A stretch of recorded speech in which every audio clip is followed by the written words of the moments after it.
Sesi kita pada pagi ini dengan kita sama-sama membaca Ummul Kitab Al-Fatihah. A'udzubillahi minasyaitonirrajim.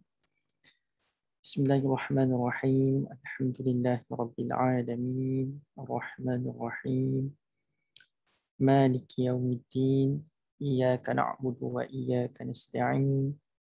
Ihdinas siratal mustaqim. Siratal ladzina an'amta 'alaihim غير المغضوب عليهم ولا الضالين آمين. Alhamdulillah wassalatu wassalamu ala Rasulillah wa ala alihi washabbihi wa man walah. Subhanaka la ilma lana illa ma 'allamtana innaka antal alimul hakim. Qala rabbi shrah li sadri wa yassir li amri wahlul 'uqdatam min lisani yafqahu qawli. اللهم اجعل القرآن العظيم ربيع قلوبنا ونور صدورنا وجلاء أحزاننا وذهاب همومنا وغمومنا اللهم اجعلنا من الذين يستمعون قولا فيتبعون أحسنه آمين يا رب العالمين. Alhamdulillah, tuan-tuan sekalian bersyukur pada Allah Subhanahu Wa Taala pagi ini sekali lagi Allah izinkan kita untuk berjumpa, bertemu untuk kita menyambung lagi siri tadabbur surah Yasin kita. Dan alhamdulillah juga tuan-tuan sekalian bersyukur pada Allah SWT sebab Allah masih lagi beri kita nikmat untuk kita rasa nak tahu tentang apakah perkara yang berada di sebalik ayat-ayat yang selalu kita baca daripada hari ke hari. Pertama surah Yasin ni tuan-tuan sekalian surah yang sangat sinonim dengan rakyat Malaysia.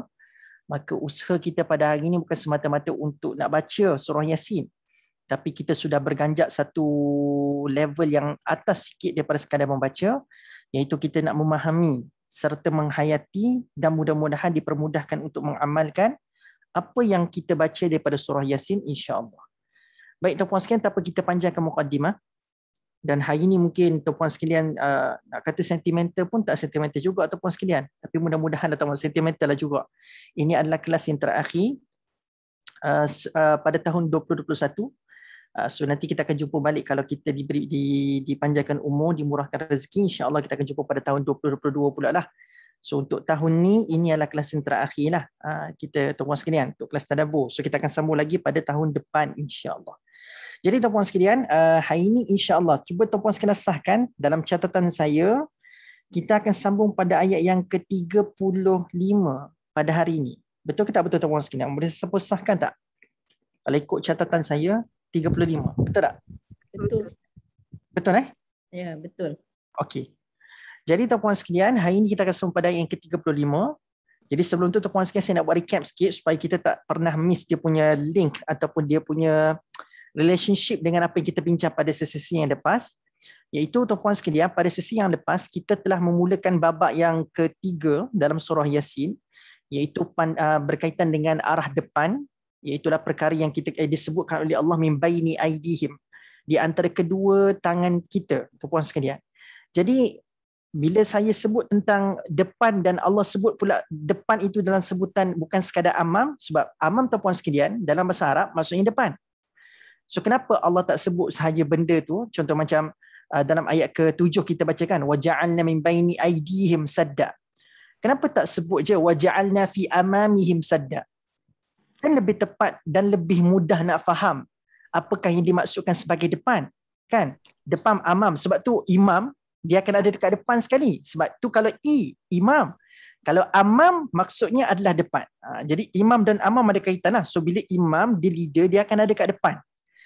Jadi kenapa tak guna je perkataan amam untuk menggambarkan untuk menggambarkan maksud hadapan? Kenapa hadapan disebut dalam sebutan min baini aidihim, di antara kedua tangan kita?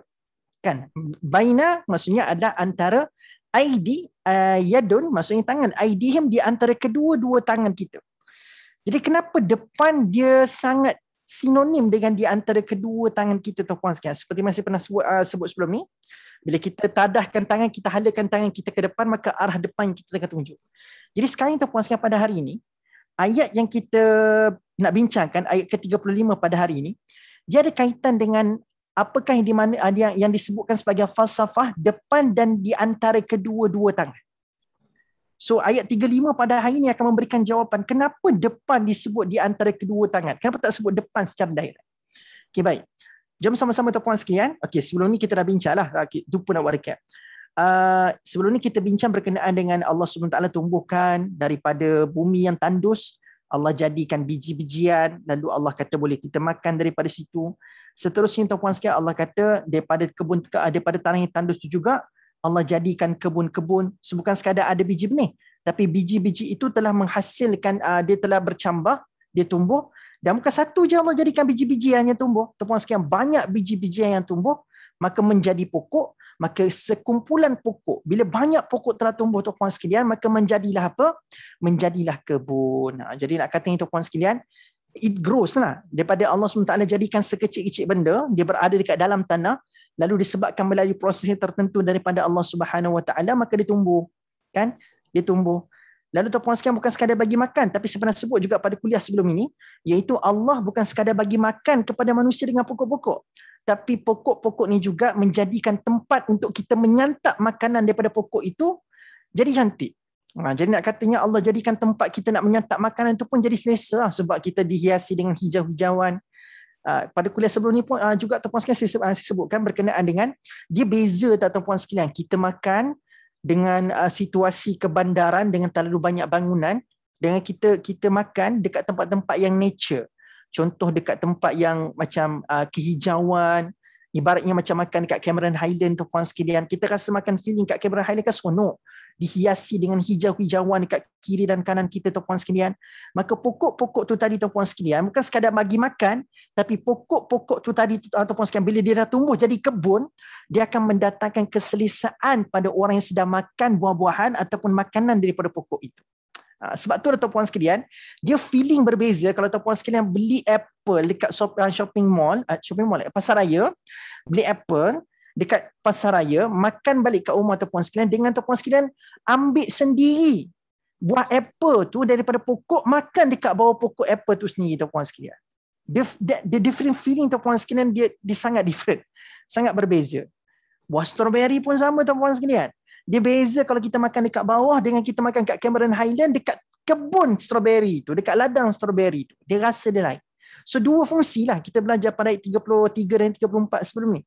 Iaitu Allah kata bukan sekadar bagi makan, tapi dia akan bagi juga apa tuan-puan sekalian, keselesaan waktu kita nak makan. Jadi ayat 35 dia menjawab soalan yang saya munculkan di awal tadi. Iaitu kenapa depan disebut sebagai di antara kedua tangan. Di antara kedua tangan. Okay.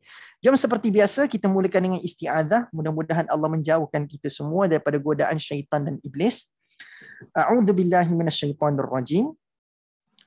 Liya'kulu min samarihi wa ma 'amilathu aydihim afala yashkurun.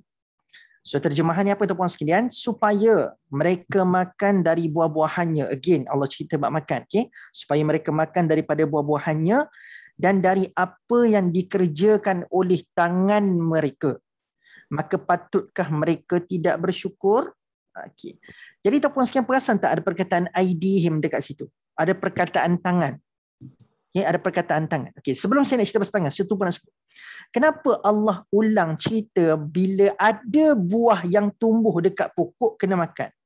Dan this is not the first time, babak dan ketiga ni tuan-puan sekalian, babak yang ketiga ni, this is not the first time Allah sebut tentang kena makan. Kali pertama Allah suruh kita makan, Allah sebut perkataan makan dalam babak yang ketiga, saya sebut babak yang ketiga. Kali pertama kita jumpa adalah pada ayat yang ke-33 tu. The first ayat yang membawa kita kepada babak yang ketiga.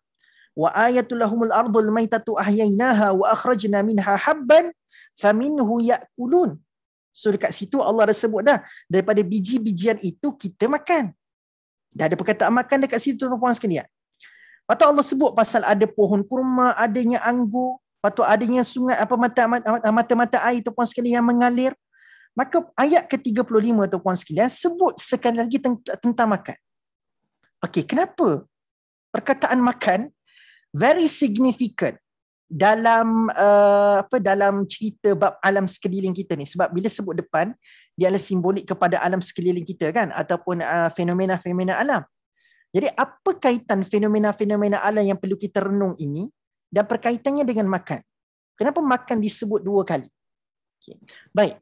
Tuan-puan sekalian, makan ini adalah perkara yang sangat disenangi oleh semua manusia dekat muka bumi. Betul tak betul? Hatta bukan semua manusia, hatta semua makhluk tuan-puan sekalian dekat dunia ni, makan itu adalah perkara yang disenangi. Yang disenangi. Kan? Betul tak? Bahkan hari ni tuan-puan sekalian, kita membanting tulang, kita berletih-letihan mencari rezeki, tujuannya untuk apa? Kan? Kita tak akan kata semata-mata nak beli kereta besar, nak beli ada rumah besar, tidak. Tapi tujuan utama kita duk cari rezeki pada hari ni, khususnya kita bekerja membanting tulang itu, adalah untuk nak mencari sesuap nasi. Betul tak betul?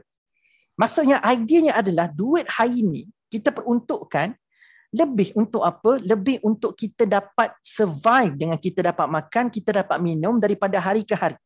So pencarian rezeki kita tuan-puan sekalian banyak dihalakan tujuannya adalah kepada makan itu. Sebab itulah tuan-puan sekalian, makan ini adalah satu perkara, satu tindakan, perbuatan yang disenangi oleh semua makhluk. Bukan sekadar manusia yang suka makan tuan-puan sekalian, hatta binatang-binatang pun sangat suka kepada makanan dan ada orang bagi makan dekat dia. Kucing, bila kita bagi makan kat dia, seronok dia. Kan? Burung-burung yang berterbangan, bila kita lempar tuan-puan sekalian apa benda, berah ke? Bukan burung makan berah, benda dah.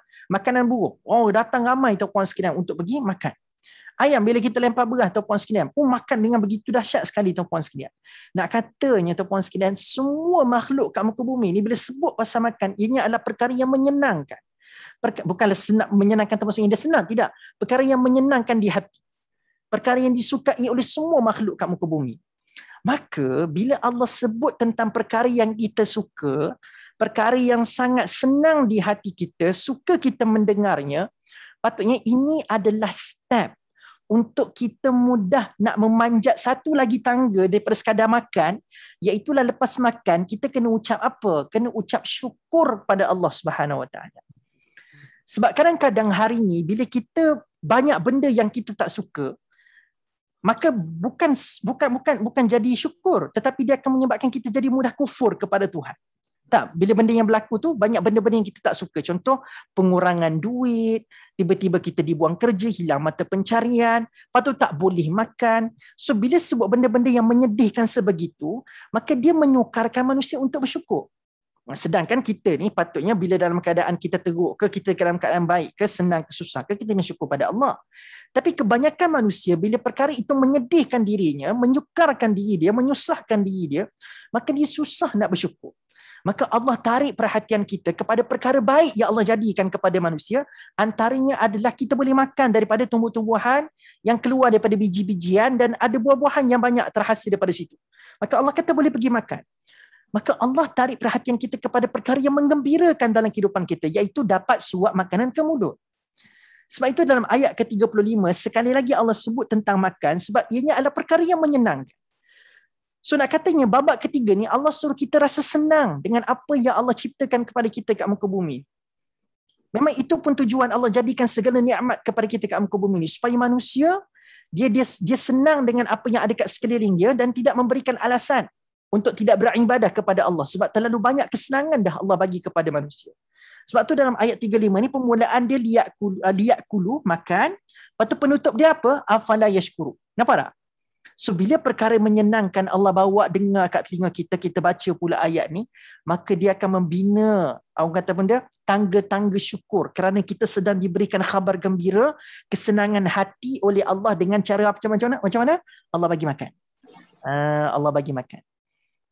Okay? Jadi tuan-puan sekalian, itu cerita kenapa Allah sebut tentang makan. Ianya adalah perkara yang menggembirakan. Kedua tuan-puan sekalian, okay, kita kembali pada ayat 35 secara in general. Tuan-puan sekalian, dalam ayat sebelum ni Allah sebut Allah mampu keluarkan, betul tak betul? Allah mampu keluarkan tumbuh-tumbuhan itu, biji-bijian tu Allah mampu keluarkan jadi pokok dan sebagainya, maka memberikan manfaat kepada manusia. So dalam ayat 33, 34 Allah fokus kepada kekuasaan dia dalam nak menumbuhkan ataupun tidak menumbuhkan sesuatu biji benih. Kan? Kekuasaan Allah. Tapi bila Allah sebut dalam ayat ke-35 ni, wa ma amilathu aydihim, dan apa yang diusahakan oleh tangan-tangan mereka, di sini Allah kata betul kamu akan boleh makan kerana Allah Subhanahu wa taala yang akhrajna minha habban, yang telah mengeluarkan. So cerita pasal kuasa Allah yang menumbuhkan ataupun tidak menumbuhkan. Allah kata kita boleh makan kalau Allah yang tumbuhkan. Tapi dalam ayat 35 ni tiba-tiba Allah masuk wa ma amilat aidihim. Kamu akan makan daripada apa yang kamu kerjakan dengan tangan-tangan kamu sendiri. So nampak tak Allah sedang buat satu integration di antara sunnatullah dengan syariatullah. Tidak boleh jadi dah, betul lah Allah boleh tentukan makanan pok tumbuh aja untuk manusia. Tapi Allah kata ianya akan berlaku, kamu boleh menyuapkan makanan itu ke mulut kamu akan dapat rezeki makan bila disertai dengan usaha daripada kamu sendiri. Kuasa Allah digabungkan dengan ikhtiar daripada manusia, maka akan memudahkan manusia untuk mendapat benda-benda yang menggembirakan itu tadi. Sebab makan kan benda yang menggembirakan. Kita semua nak perkara yang menggembirakan ini, tuan-puan sekalian. Maka Allah kata, untuk mendapat perkara tersebut, maka Allah cadangkan kepada kita, gabungkan, integrasikan dua perkara ini, yang disebut sebagai sunnatullah dengan syariatullah. Okay, iaitu tuan-puan sekalian, sunnatullah ni hukum alam. Contoh macam disebutkan sebagai apa? Kita kena bekerja, kita kena berletih-letihan, kita kena pergi mengeluarkan keringat, tuan-puan sekalian. Maka kena usahalah. Tak boleh dah. Kan Allah dah kata, wa akhrajna minha habban, Allah akan keluarkan semua benda ni. Tapi tuan-puan sekalian, kalau biji benih ni tak ditanam dekat semaian dia, dekat tempat kita nak semai benda tu, tak bagi air, tak bagi baja, tumbuh tak tumbuh? Boleh nak tumbuh dengan kuasa Allah. Tetapi asasnya adalah biji benih tu kena dengan cara dia. Kan? Boleh je Allah keluarkan tu, tapi kena dengan cara dia, dengan usaha kita. Letak, lepas tu kita semai dia, kita bagi air yang mencukupi, barulah dia tumbuh. So ayat 35 ni ada bawa cerita pasal sunnatullah. Ayat awal tu cerita pasal syariatullah. Jadi tuan-puan sekalian, kat sini dari sudut susunan, bila Allah sebut syariatullah dan kemudian kan sunnatullah, ini adalah isyarat jelas daripada Allah Subhanahu Wa Taala. Kudrat manusia kalau nak di-compare dengan kuasa Allah, Allah nak bagi tahu kuasa Allah dulu baru kudrat manusia. Kalau Allah sebut cerita pasal wa ma amilat aidihim dulu, patut Allah sebut pula pasal kuasa Allah macam seolah-olah usaha dulu baru ditentukan dengan kuasa. Tapi Allah kata sebenarnya kuasa Allah sentiasa mendahului usaha-usaha kita. Okey, saya ulang sekali lagi poin ni. Kuasa Allah sentiasa mendahului usaha-usaha kita. Sebab tu cerita pasal kerja dengan tangan ni datang selepas ayat 33 dengan 34. Pasal kuasa Allah tu datang dulu. So jangan salah faham Oh ustaz, bukan ke konsep tawakal tu kita usaha dulu baru kita bertawakal kepada Allah. Tawakal ni tuan-puan sekalian, tawakal ni yang betulnya bukannya lepas usaha dulu lepas tu kita nak tawakal kepada Allah. Itu konsep yang kita kena perbetulkan. Tawakal ni bagaimana? Tawakal ni adalah kita mencari Allah, kita bergantung sepenuhnya kepada Allah di awal, di tengah, di akhir. Itu tawakal. Tawakal bagaimana? Kita bergantung kepada kekuasaan Allah di awal, which means sebelum lagi kita nak berusaha, semasa kita berusaha, di tengah dan juga di akhir, selepas kita berusaha. Tapi malang hari ini tuan-puan sekalian, tawakal disalah ertikan lepas usaha baru bergantung pada Allah. Maksudnya masa kita tengah berusaha tadi tu, ada tak kita terfikir tentang Allah? Ada tak kita berharap kepada Allah waktu, ya Allah aku nak berusaha ni? Ini sebelum. Ya Allah aku nak berusaha ni, ya Allah tolong mudahkan urusan aku. Bantu aku, kuatkan aku untuk menjayakan apa yang telah aku rancangkan ini, ya Allah. Ada tak kita cari Allah di awal tu? Masa proses, ya Allah aku sedang kerjakan ni, ya Allah berkati setiap perjalanan aku, ya Allah. Kan? Lepas tu alhamdulillah, ya Allah, terima kasih sekarang ni aku dah habis usaha, ya Allah. Sekarang ni aku bergantung, berserah kepadamu segala bentuk keputusan yang bakal berlaku daripada usaha aku sekarang. Nampak tak? Itu baru tawakal. Bukannya cari hujung tu baru cari Allah Subhanahu Wa Taala. Okey? Seolah-olah macam kita cari Tuhan tu di akhir saja. Bila something not going right, kita plan tu, tiba-tiba kita execute some planning, tiba-tiba tak kena dengan apa yang kita rasa macam kena daripada perancangan kita, masa tu pun nak cari Tuhan. Something bad happen, then baru cari Tuhan. Oh, kalau benda tu senang belaka, tak ada apa-apa masalah, tak cari pula Tuhan. Supaya betulkan balik konsep tawakal. So sebab tu teman sekalian, dalam ayat 33-34 Allah sebut tentang syariatullah dulu, kuasa Allah dulu. Barulah Allah sebut tentang kuasa manusia. Pasal kudrat manusia. So sentiasa dalam setiap keadaan kuasa Allah mengatasi kudrat manusia. Tapi bukanlah maksudnya kuasa Allah semata-mata. Tak. Kuasa Allah perlu diintegrasikan dengan kudrat daripada manusia. Tetapi siapa datang dulu, siapakah yang lebih berkuasa, syariatullah itu lebih berkuasa daripada sunnatullah. Faham eh? Okey. Tu yang poin kedua saya nak kongsikan. Poin ketiga tu puan sekalian, kembali persoalan awal tadi yang tak terjawab lagi sampai sekarang, iaitu kenapa depan disebut dalam sebutan min baini aidihim, tidak disebut fi amamihim. Kenapa? Amam kan depan. Kenapa nak sebut di antara kedua tangan? Apa kaitan di antara kedua tangan dengan kita Allahumma salli ala Muhammad, kita kaitan kedua tangan dengan depan. Ini kan teman sekalian. Okay? Kaitan kedua di antara kedua tangan dengan depan. Okey, baik. Tuan-puan sekalian, kan depan simbolik kepada fenomena alam kan? Jadi tuan-puan sekalian, Allah nak suruh kita dengan sebutan min baini aidihim, di antara kedua tangan yang ada kat depan ni, kaitan dengan depan ni tuan-puan sekalian, kaitannya adalah bila kita tengok fenomena-fenomena alam, keajaiban semula jadi yang ada kat depan mata kita, maka Allah kata, tangan ini yang akan menentukan kita ini adalah hamba-hamba yang bersyukur ataupun hamba-hamba yang kufur. Ni, tangan ni. Sebab kalau kita sebut sekadar di fi amamihim, dengan kita melihat depan mata kita saja tuan-puan sekalian, kadang-kadang dia boleh berlaku tanpa apa-apa tindakan selepas itu. Iaitu contoh tengok langit. Pernah tak tuan-puan sekalian kita tengok langit pada hari ini, kita tak rasa apa-apa pun. Tengok je.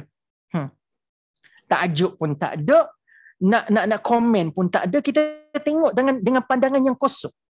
Pernah tuan-puan sekalian melalui saat ini tuan-puan sekalian tengok satu fenomena alam, tapi kita melihatnya dengan pandangan yang kosong. We didn't feel anything. Did you feel? Pernah berlaku tak benda ni tuan-puan sekalian? Tengok sesuatu tapi tak rasa apa-apa. Kan, tengok pokok, sebab kita dah terlalu banyak pokok kat rumah tuan-puan sebagai contoh. Kita tengok pokok pun tuan-puan sekalian, kita rasa macam tengok macam tu je. Didn't feel anything. Tak ada perasaan langsung masuk dalam hati. Setiap hari tengok langit tuan-puan sekalian, tengok langit, gitu je rasa dia. Jadi dengan sekadar melihat, dia akan ada kemungkinan kita tak rasa apa-apa. Kita tak ada apa-apa tindakan yang berlaku selepas itu. Okay? Jadi tuan-puan sekalian, itu kalau Allah sebut amamihim, maksudnya kemungkinan melihat tapi tidak rasa apa-apa. Tapi bila disebut tangan tuan-puan sekalian, tangan ini adalah orang kata apa, simbolik kepada tindakan ataupun usaha. Tindakan ataupun usaha. Maka Allah kata, di saat kita melihat fenomena-fenomena alam ini, kaitan dengan tangan adalah apa yang kamu usahakan itu dengan tangan kamu, itulah bukti kamu bersyukur ke tidak dengan apa yang kamu lihat depan mata itu. Sebab dia akan berlaku dua keadaan tuan-puan sekalian. Ada orang yang melihat fenomena-fenomena alam pada hari ini, tindakan-tindakan yang terhasil selepas itu adalah dia sekadar takjub dengan wah. Itu tindakan. So, tindakan, usaha. Maka ianya adalah pasca daripada selepas kita melihat tuan-puan sekalian. Maka ada orang yang melihat dengan melihat sekadar wah, tindakannya sahaja. Tapi patutnya dengan tangan itu juga, dengan tindakan yang kita nak hasilkan itu juga tuan-puan sekalian, patutnya kita melakukan perkara-perkara yang menggambarkan kita bersyukur. Tadi mungkin kita sekadar takjub tu, itu tanda tak bersyukur, sekadar wah saja. Tapi patutnya bila kita lihat benda tu, sebutlah Masya Allah, la quwata illa billah. Itu kan tanda kita bersyukur. Itu dari sudut tindakan yang terkeluar dekat mulut. Tapi tindakan yang kita kerjakan dengan tangan macam mana tuan-puan sekalian? Contoh macam mana? Ada orang tengok fenomena alam sekeliling dia tuan-puan sekalian, dia berasa nak hancurkan je.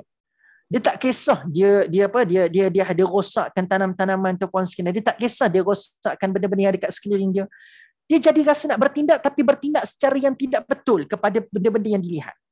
Okay, idenya adalah bertindak dengan cara yang tidak betul kepada benda-benda yang dilihat. So maka orang-orang sebegini, mereka tidak akan disebut sebagai orang-orang yang bersyukur. Sebab dalam hati dia, dalam pemikiran dia, apa yang dilihat dia nak rosakkan je semata-mata. Dia nak rosakkan semata-mata. Orang sebegini, kata Allah Subhanahu Wa Taala, mereka tak layak nak digelar sebagai khalifah kat muka bumi. Tengok benda, tapi tindakan yang terhasil, tindakan susulannya adalah bukan bersyukur. Tapi dia hasilkan tindakan susulan dengan cara merosakkan sekeliling. Merosakkan tuan-puan sekalian tak semestinya secara terang tahu, dia pergi ambil pergi hancur. Kadang-kadang sekecil-kecil perkara yang kita tidak jaga pun boleh mengakibatkan tuan-puan sekalian kerosakan kepada fenomena-fenomena alam. Sebagai contoh, okey, kita ambil sebab topik ni kita kena bincang secara secara membumi. Dia tak boleh bincang secara benda atas angin dan tidak terlalu direct. Saya rasa kena direct. Contoh, kita membakar sampah, kita nampak macam kita kita nak dispose sampah kat rumah kita. Tapi dengan pembakaran sampah tuan-puan sekalian, bila keluar asap, dia akan mencemarkan udara tak? Mencemarkan udara. Maka dengan tangan kita tuan-puan sekalian, kita telah mencemarkan udara. Dengan sikap neglect kita, dengan sikap kita tidak kisah kita, maka kita telah merosakkan sedikit alam sekeliling kita. Gitu. Pembakaran terbuka, apa lagi ya tuan-puan sekalian? Global warming. Banyaklah usaha-usaha perindustrian yang telah mengakibatkan lautan-lautan tercemar. Maka itu adalah tindakan tangan kita sendiri. Seorang-seorang sebegini, dia mungkin tidak nampak jelas-jelas. Mereka pergi ambil tong, pergi tuah minyak dekat lautan. Dia tidaklah buat jelas-jelas pergi ambil asap, pergi sembur dekat langit. Tidak. Tapi tuan-puan sekalian, secara halus dengan niat-niatnya yang tertentu, kerana tamakkan ataupun terlalu terikutkan hawa nafsu, maka akhirnya dunia ataupun alam sekeliling terkorban dengan tangan-tangan mereka sendiri. Dia berlaku secara apa? Secara indirect. Tuan-puan sekalian. Okay? So, itu tindakan tangan yang pertama, iaitu menggambarkan tidak syukur itu dengan melakukan kerosakan. Sama ada indirect ataupun direct. Ada pun orang-orang yang bersyukur, tuan-puan sekalian, dengan tindakan tangan-tangan mereka ini, mereka akan berusaha sehabis mungkin menjaganya, mendapatkan manfaat sekadar yang dibenarkan oleh Allah Subhanahu Wa Taala. Itu orang yang bersyukur. Orang yang bersyukur. Jadi nak kata tuan-puan sekalian, dengan tangan dia digunakan ke arah kebaikan setiap fenomena-fenomena alam yang berlaku kat muka bumi. Kalau bab makan, dia akan ambil sekadar manfaat untuk dirinya saja, tidak terlalu berlebih-lebihan sampai merosakkan tanaman-tanaman tersebut. Kan? Dia ada cara dia. Dia tidak terlalu nakkan makanan, dia tebang je pokok tu. Tak. Dia ambil sikit-sikit dengan kaedah yang paling cermat, kaedah yang tidak yang akan menyebabkan pokok tu boleh memberikan manfaatnya seterusnya. Dia belajar pada tu. Dengan tangannya dia usahakan sebaik mungkin untuk mendapat manfaat untuk dia dan tidak memudaratkan tanaman-tanaman yang ada pada waktu itu. Tuan-puan sekalian. So itu yang dikatakan wa ma amilat wa aidihim. So nampak tak? Allah Subhanahu Wa Taala bila sebut depan dan ada kaitan dengan tangan, maksudnya tindakan kita lepas melihat itulah yang menentukan kita menjadi syukur ataupun kita menjadi kufur. Sebab itu ayat 35 penutupnya adalah afala yashkurun. Mengapa tidak kita bersyukur? Nampak tak? So ayat tu istifham daripada ayat yang kalimat terakhir ayat 35 itu puan sekalian, dia adalah seolah-olah okey, kamu akan buat tindakan kan, lepas kamu melihat alam-alam sekeliling kamu, pilihlah tindakan-tindakan yang akan menyebabkan kamu itu bertambah kesyukuran kepada Allah. Bukan bertambah kufur kepada Allah. Sebab tu Allah tanya soalan. Soalan itu perlu dijawab bukan dengan verbal, bukan dengan mulut. Okay? Bukan tidakkah kamu bersyukur? Saya bersyukur. Dia bukan verbal tuan-puan sekalian. Sebab ayat sebelum tu tentang tangan, usaha kita, tindakan kita. So jawapan yang paling baik untuk nak tengok kita bersyukur ke tidak adalah dengan tindakan kita kepada alam sekeliling. Bukan dengan sekadar mulut, saya bersyukur. Kan? Bersyukur tak kamu? Bersyukur. Bukan dengan mulut. Tapi bila ayat sebelum tu tentang amilas wa aidihim, pembuktian yang paling tepat dan paling absah bila kita nak tunjukkan kita bersyukur adalah macam mana kita react. Apa tindakan kita kepada alam sekeliling. Okay? Ada faham Itu ayat ke-35 punya tadabbur. So lepas ni, poin kat sini tuan-puan sekalian, lakukanlah tindakan-tindakan yang akan menyebabkan kita bertambah kesyukuran. Bukan melakukan tindakan-tindakan yang menjauhkan kita daripada kesyukuran kepada Allah Subhanahu Wa Taala. So apa yang buruk itulah benda yang menggambarkan kekufuran. Apa yang baik insya-Allah itulah menggambarkan kesyukuran kepada Allah Subhanahu Wa Taala. Okey, itu adalah ayat ke-35. Baik, ayat ke-36 tuan-puan sekalian. Subhanalladzi khalaqal azwaja kullaha mimma tumbitul ardu wa min anfusihim wa mimma la ya'lamun. Maha suci Tuhan yang telah menciptakan makhluk-makhluk semuanya berpasangan. Sama ada dari yang ditumbuhkan oleh bumi, atau dari diri mereka, atau dari apa yang mereka tidak mengetahuinya. Maka Allah sebut tuan-puan sekalian, dalam ayat ke-36 ini, Allah bawa pula antara kejadian yang ajaib yang ada dekat muka bumi ini kepada manusia, Dan kepada makhluk-makhluk ciptaannya di bumi ni, Allah kata selain daripada Allah menjadikan dia tuan-puan sekalian makanan, menjadikan makhluk-makhluk dekat muka bumi makanan, Allah kata maha suci dia. Maha suci Allah subhanallazi khalaqal azwaj. Menciptakan apa tuan-puan sekalian? Menciptakan pasangan-pasangan kullaha, untuk setiap daripadanya. Okey, nak kata tuan-puan sekalian, dahlah dapat nikmat makan. Dapat pula tempat yang sangat best untuk nak menikmati makanan dengan hijau-hijauan yang Allah jadikan dekat sekeliling kita. Tambah-tambah pula Allah hiasi lagi hidup kita dengan apa tuan-puan sekalian? Kalau tadi makan, tempat yang best, takkan makan seorang-seorang. Maka Allah jadikan pula pasangan kita tuan-puan sekalian. Pasangan kita. So bila sebut pasal pasangan tuan-puan sekalian, orang yang belum berpasangan dan disebut pula tentang pasangan, ianya adalah perkara yang juga menggembirakan tuan-puan sekalian, betul tak betul? So nampak tak ayat 33, starting ayat 33, 34, 35, Allah selalu cerita benda-benda yang menggembirakan kita. Kan? Bila cerita bab pasangan tuan-puan sekalian, cuba ingat tuan-puan sekalian sebelum kita kahwin dulu. Oh, bila sebut tentang nak berpasangan, nak berkahwin tuan-puan sekalian, berbunga hati semua kita bila sebut pasal benda tu. Berbunga hati, seronok bila cerita pasal kahwin tuan-puan sekalian, seronok je mancang kan. So maka Allah sebutkan tuan-puan sekalian khalaqal azwaj. Allah kata Allah menciptakan pasangan kullaha pada setiap kita ni, mimma tumbitul ardu wa min anfusihim. Sama ada dari yang ditumbuhkan oleh bumi, wa min anfusihim, atau dari mereka, atau dari wa mimma la ya'lamun, dari apa yang mereka tidak mengetahui. So Allah kata semua makhluk bukan semata-mata manusia je dapat pasangan. Tumbuh-tumbuhan pun ada pasangan, binatang-binatang pun ada pasangan. Maka Allah jadikan pasangan tuan-puan sekalian dekat muka bumi. Semuanya. Tujuannya apa tuan-puan sekalian? Untuk memberikan kenikmatan kepada manusia. Untuk menambahkan lagi senang hati manusia untuk duduk kat muka bumi ni. Kan? Sebab, okey, yang ni point best. Saya jumpa daripada satu kitab tuan-puan sekalian, point yang sangat best. Kenapa dalam ayat starting ayat 33 tu banyak berita gembira je Allah sebut kat kita tentang benda yang ada kat muka bumi? Kan? Sebab apa? Kenapa Allah tease kita? Allah sebut dan ulang-ulang kebaikan yang Allah bagi dekat muka bumi ni, dan Allah nak suruh kita tahu tentang kebaikan Allah kat muka bumi. Kenapa Allah sebut tentang perkara-perkara begini? Sebab ada setengah-setengah manusia beranggapan macam ni tuan-puan sekalian, saya cuma point ni agak rare tapi bagi saya best point ni. Dia kata Nabi Adam kan kalau dia tak makan buah yang Allah larang tu, nescaya kita semua dekat dalam syurga tau sekarang. Nampak tak? Dia bagi idea dakwaan ataupun satu orang kata benda dakwaan lah, kita katakan dakwaan. Kalau Nabi Adam, dia main kalau-kalau tu yang tak best tu. Tapi bagus penulis buku tu, dia nak erat idea tu dengan cara yang sangat yang sangat lembut dan based on evidence daripada Quran. Okay, so ada orang kata kalau orang tu tak boleh cakap macam ni lah. Kalau ada setengah mendakwa, kalaulah Nabi Adam tak makan, tak mendekati buah larangan tu, nescaya kita semua dekat dalam syurga. Begitu. Jadi tuan-puan sekalian, tengok. First kali, jawapan daripada penulis buku tu adalah dia kata, first kali kita kena sedar bahawasanya dah lama dah, sebelum menciptakan Nabi Adam AS lagi, Allah dah sebut bahawasanya Allah ciptakan the first human being itu memang untuk ke bumi. Okay? Memang untuk pergi ke bumi, tuan-puan sekalian. Okay? Maksudnya sebelum Allah ciptakan Nabi Adam, waktu Allah nyatakan hasrat untuk nak cipta the first human being, iaitu khalifah, iaitu Nabi Adam AS, Allah dah lama sebut Allah nak ciptakan manusia itu letak duduknya di bumi. Ayat yang kita biasa baca tuan-puan sekalian, tapi tuan-puan sekalian kena perhati betul-betul je.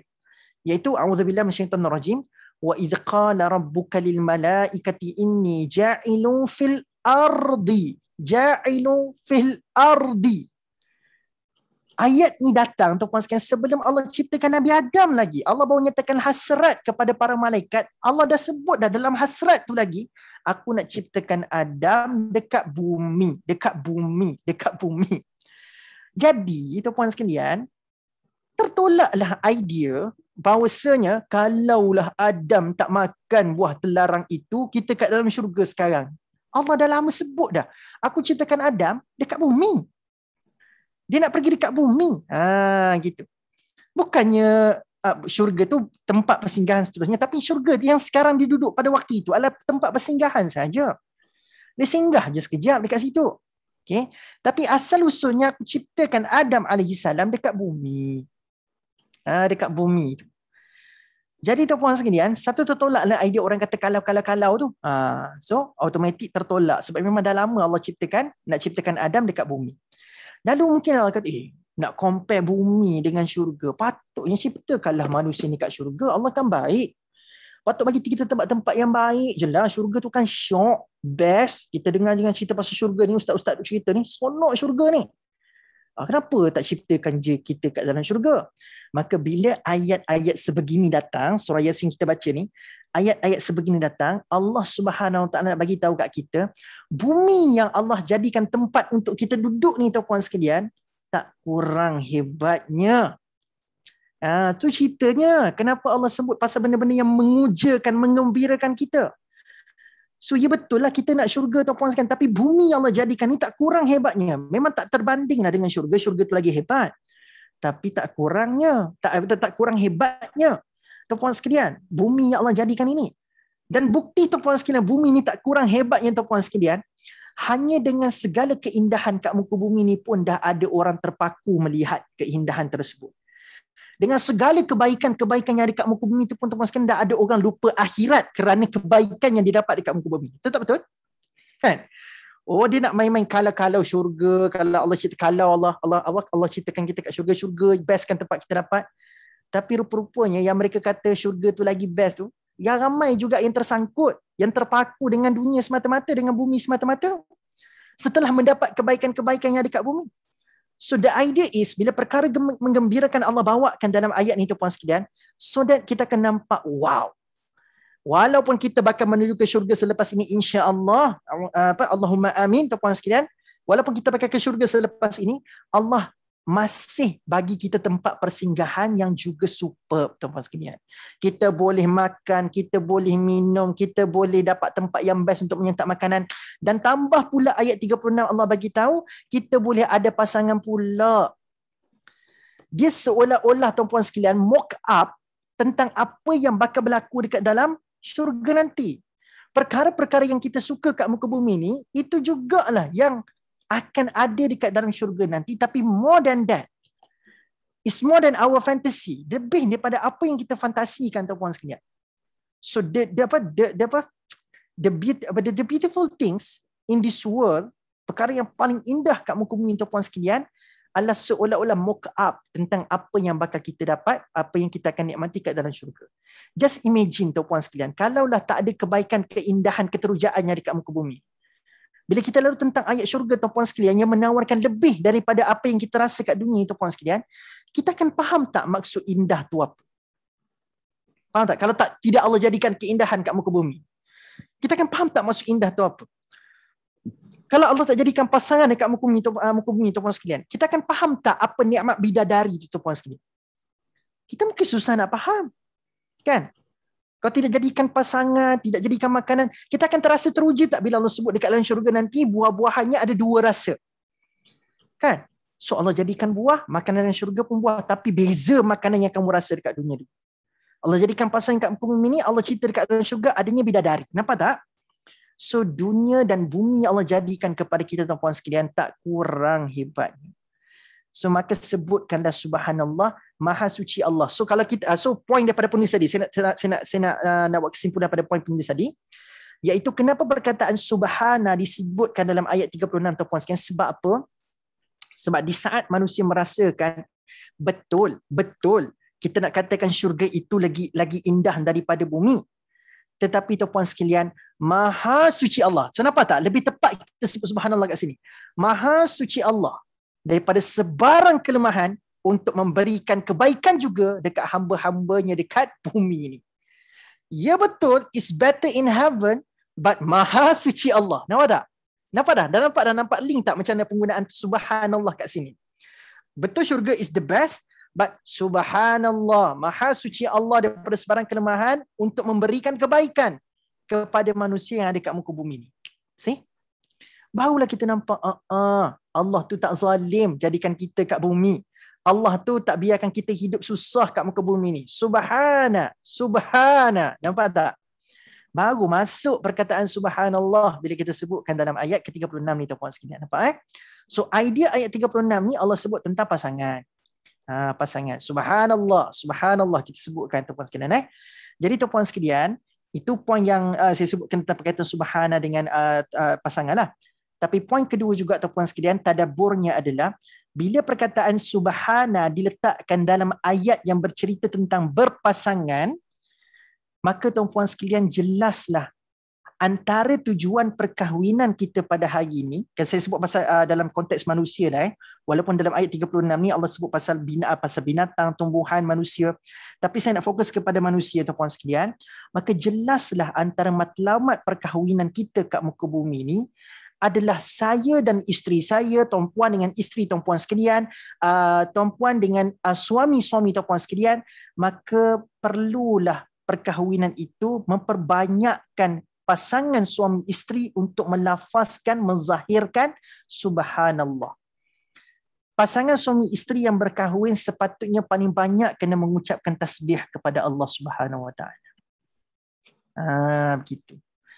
Tu antara matlamat perkahwinan kita pada hari ini. Bukan semata-mata nak sweet muit tu puan sekalian. I swap you, you swap I. Kan? Bukan semata-mata itu I pegang tangan you, you pegang tangan I. Bukan semata-mata itu perkahwinan tuan-puan sekalian. Tapi perkahwinan ini membawa kita kepada kita akan lagi banyak bertasbih kepada Allah. Makin banyak bertasbih kepada Allah.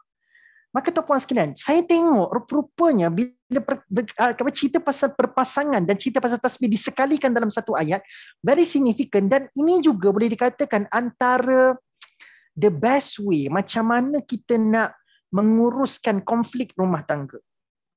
Okay. Hari ini tuan-puan sekalian, cuba tuan-puan sekalian recall balik. Dan ataupun tuan-puan sekalian cuba tengok dalam situasi semasa pada hari ini. Kenapa konflik rumah tangga berlaku? Saya tuan-puan sekalian perkahwinan baru menginjak umur berapa tahun? 5 tahun tuan-puan sekalian. Tak lama pun tuan-puan sekalian. Baru usia setahun jago. Nak dibandingkan tuan-puan sekalian, pengalaman tuan-puan sekalian lagi hebat dalam dunia rumah tangga. Tapi tuan-puan sekalian, bagi saya yang 5 tahun tuan-puan sekalian baru berkahwin ini, saya nampak tuan-puan sekalian antara punca kenapa konflik berlaku dalam rumah tangga adalah bila mana kita tidak mampu untuk bertolak ansur dengan kelemahan pasangan. Ini adalah punca paling besar. Boleh tak tuan-puan sekalian sahkan perkara ini? Selaku tuan-puan sekalian yang mungkin usia perkahwinannya lebih lama daripada saya nampak, saya punya perspektif, punca utama kenapa hari ini berlaku konflik dalam rumah tangga, saya nampak lah, antaranya adalah kesusahan kita, kepayahan kita untuk bertolak ansur dengan kelemahan pasangan. Betul lah komunikasi semua sebagainya, tapi itu adalah kelemahan pasangan. Mungkin kelemahan pasangan kita adalah mereka tidak mampu berkomunikasi dengan kita. Kan? Susah bertolak ansur dengan kelemahan pasangan. Bila pasangan kan nak kata tak buat benda tu tak seperti mana yang diharapkan sebab dia ada expectation. Nak kata tuan-puan sekalian, dia ada expectation. I kahwin dengan you, expectation I macam ni. Pak, dia ada expectation. Dia ada harapan-harapan tertentu kepada pasangan dia. Tapi bila pasangan tu tak dapat nak fulfill expectation dia, maka bam, konflik rumah tangga berlaku. Kan? Betul tak betul? Tuan-puan sekalian, kekal dia nak kongsi lagi pengalaman yang lebih cocok dengan sesuai dengan usia perkahwinan tuan-puan sekalian lebih lama. Okay? Expectation. So bila tak meet expectation, boom, dia akan jadi perbalahan ataupun konflik lah. Expectation. So sebab expectation tuan-puan sekalian tak terpenuhi. Kerana apa? Kerana ada kelemahan. Dan bila kita terlupa tuan-puan sekalian yang kita berkahwin itu bukan dengan malaikat, tetapi kita berkahwin dengan manusia. Manusia ni tuan-puan sekalian adalah makhluk yang memang ada kelemahan. Maka bila dia terlupa dia kahwin dengan manusia yang ada kelemahan, lalu dia mengharapkan, dia expect kesempurnaan, maka benda itu tak akan berlaku lah. Maka kalau kita beriman dengan tasbih yang kita lafazkan tuan-puan sekalian, patutnya dengan tasbih tu kita sedar pasangan aku ni, walaupun aku berkahwin dengan dia dengan 1001 kelebihan, tapi aku tak boleh nafikan dia still ada kelemahan. Yang tak lemah tu cuma satu, iaitu Allah. Nampak tak? Bila tasbih sentiasa dilazimi tuan-puan sekalian, Maha suci Allah daripada sebarang kelemahan, subhanallah, subhanallah, subhanallah, Maha suci Allah daripada sebarang kelemahan, maka kita yakin yang tak lemah itu cuma Tuhan. Selain daripada Tuhan akan ada lemah dia. Kalau keyakinan ini ada tuan-puan sekalian, ada kelemahan daripada pihak pasangan, kita akan mula rasional untuk bertimbang rasa dan bertolak ansur pada kelemahan pasangan. Sebab kita yakin yang tak lemah itu cuma Allah. Nampak tak? Sebab tu dalam ayat 36 ni, cerita pasal azwaj digabungkan ceritanya dengan subhana. Dalam erti mudah, perkahwinan akan menyebabkan kita makin banyak bertasbih dan lagi banyak untuk memahami dan memaknakan tasbih dalam kehidupan. Dia bukan semata-mata ambil counter, tahu tak counter? Counter tu yang kita tekan tu, dia bukan semata-mata ambil counter subhanallah, subhanallah, subhanallah, tidak. Bukan semata-mata tu.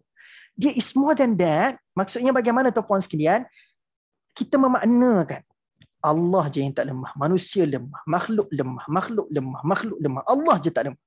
So kalau itulah mindset kita dalam apa jua keadaan, kita berhadapan dengan anak ke, kita berhadapan dengan isteri ke, kita berhadapan dengan kita punya kawan-kawan ke, kita yakin semua tu ada kelemahan.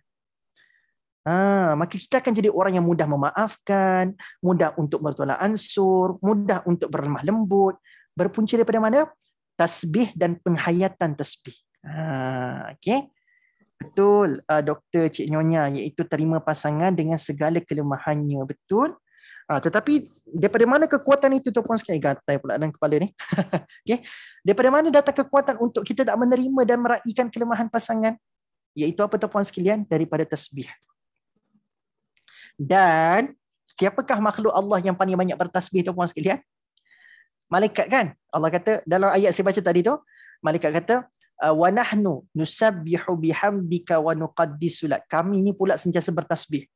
Maka tuan-puan sekalian, sebab itulah malaikat Allah amanahkan ada malaikat ni yang mencatat keburukan kita. Kan?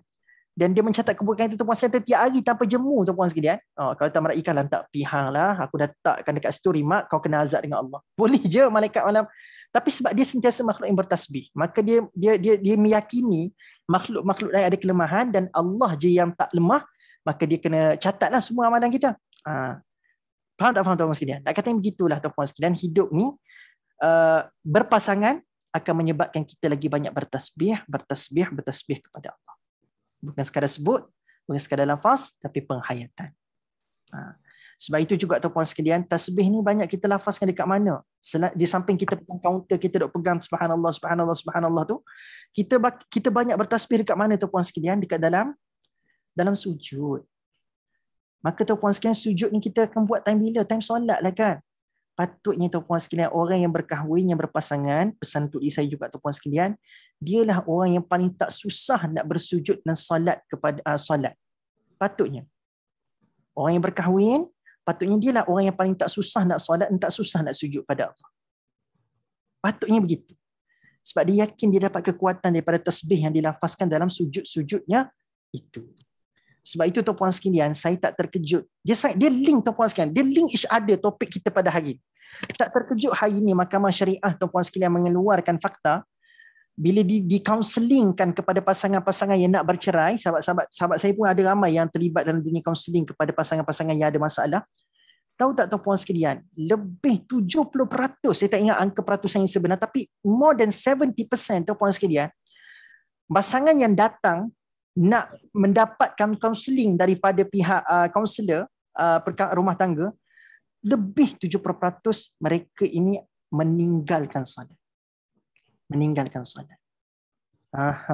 Tuan-puan sekalian, nak katanya begitu. So dalam solat itu ada sujud, dalam sujud itu ada tasbih, dalam tasbih itu ada penghayatan, kita mengakui Allah je yang tak lemah, mana makhluk lain semua lemah. Maka tak pelik kenapa Mahkamah Syariah kaunselor mengeluarkan lebih 70% yang datang berjumpa kaunselor, mereka itu memang banyak tinggal solat.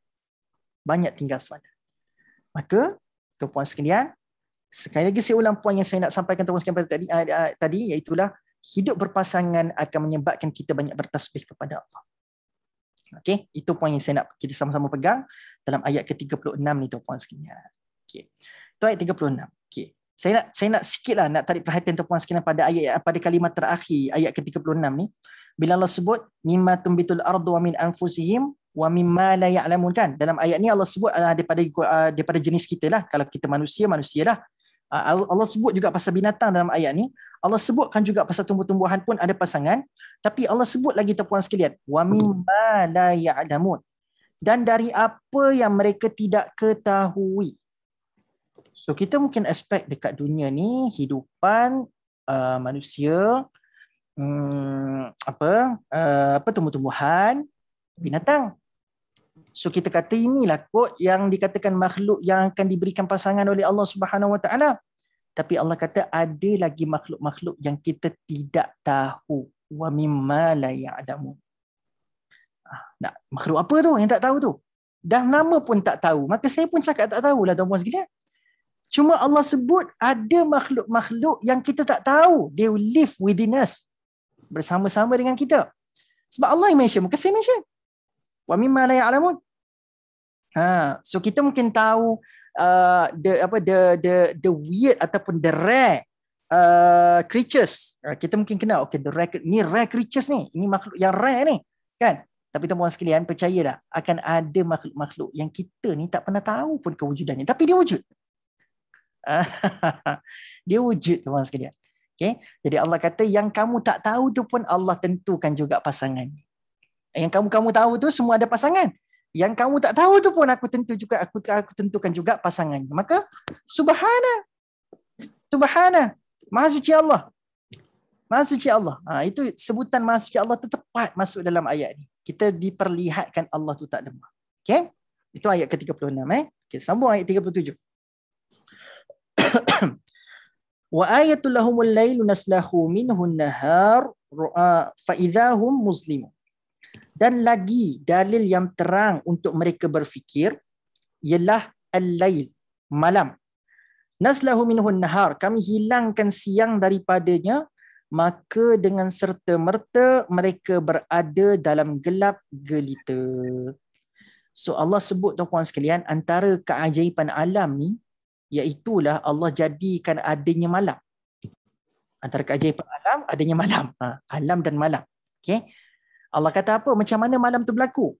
Allah kata naslahu minhun nahar. Allah tanggalkan daripada malam itu siang. So kenapa malam berlaku? Sebab Allah tanggalkan daripada apa benda kita? Daripada bumi itu siang. So can you just imagine tuan-puan sekalian, naslahu ni, salakha ni tuan-puan sekalian, maksudnya memang tanggal sungguh. Biasanya perkataan insalakha ataupun insalakha ni banyak digunakan kepada malabis. Mana malabis tuan-puan sekalian? Pakaian. Ni, ada pakaian.